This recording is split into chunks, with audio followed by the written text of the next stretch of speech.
Hello guys, welcome to వామో mini blog. రోజు ఒకటే టైప్ ఆఫ్ ఫుడ్ తింటున్నా, బోర్ కొట్టదా అని ఒకళ్ళు అడిగారు అనమాట. ఫస్ట్ థింగ్, నా చిన్నప్పుడు నేను స్కూల్కి వెళ్ళేటప్పుడు మా మమ్మీ ఏదైనా రెసిపీ చేసి పెడితే నేను చాలా ఇష్టంగా తినేదాన్ని. నా చిన్నప్పుడు ఎక్కువగా నేను వంటలు తింది మా నాయనమ్మవే. మా మమ్మీ రేర్గా చేస్తారు.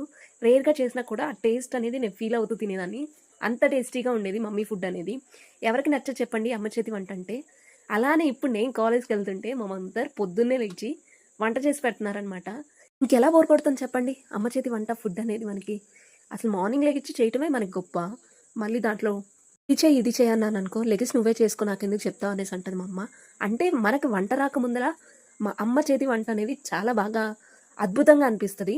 మనకు వంట వచ్చిన తర్వాత అమ్మ చేతి వంటకి ఖచ్చితంగా పేర్లు పెడతాం. థింక్ ఈ పాయింట్కి చాలామంది అగ్రీ అనేది చేస్తారు. మీరేమంటారు? కింద కామెంట్ అనేది చేయండి. వీడియో కనుక మీకు నచ్చినట్లయితే please do like, share and subscribe to my channel. Insta అయితే ఫాలో.